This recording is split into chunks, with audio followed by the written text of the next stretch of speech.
د نن ورځې لنډ او مهم خبرونه.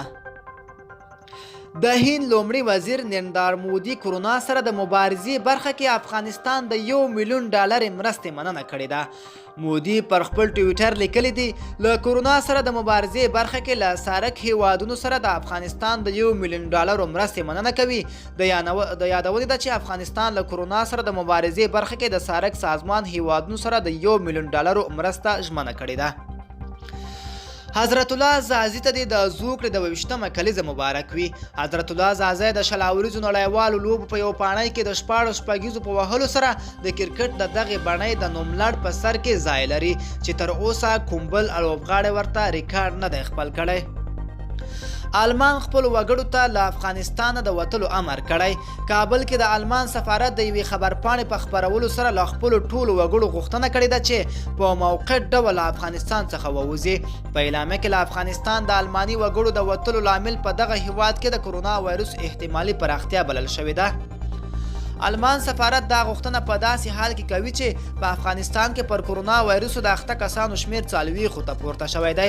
بلخوا د عامې روغتیا وزارت خبرداری ورکړې ده چې که له دې وژونکې ناروغۍ سره پیاوړې مبارزه ونه شي او قوایي روغتیایي سپارښتنې په جدي ډول په پام کې ونه نیول شي نو تر راتلونکو 2 اونیو پورې پر دې ناروغۍ د اخته کسانو شمیر کې په بسیارۍ زیاتوالی راشي. ولسمشر غني نن په آر کې د امریکا د بهرنیو چارو له وزیر مایک پامپو سره لیدلی دی. له آر د خپرې شویو معلوماتو له مخې په دې لیدنه کې د دواړو لوري د سولې په پروسې په دې برخه کې پر راتلونکو اقداماتو سیمه ییزو اجماع او دغه راز د هیواد پر روان سیاسي او امنیتي وضعیت خبرې اترې شوې دي. جواد ظریف: کرونا سره د مبارزې پر وړاندې تر ټولو ستر خنډ امریکا ده. د ایران د بهرنیو چارو وزیر پر دغه هیواد د امریکا پر بندیزونو د نیوکو ترڅنګ ویلي له کرونا سره د مبارزې پر وړاندې تر ټولو ستر خنډ امریکا ده.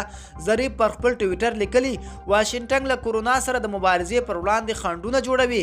نوموړي زیاته کړې دوی د نړیوال د دې کار ستاینه کوي چې پر امریکا یې فشار راوړی څو پر دغه هیواد بندیزونه لرې کړي، خو په خبره امریکا غوږ نه ګروي او دا په دې معنا ده چې هغوی امریکایي چارواکي هیڅ انساني کرامت درناوی نه لري. هغه ټینګار کړی دی چې د کرونا سره پیاوړې مبارزه یوازې د یووالي په صورت کې شونې ده.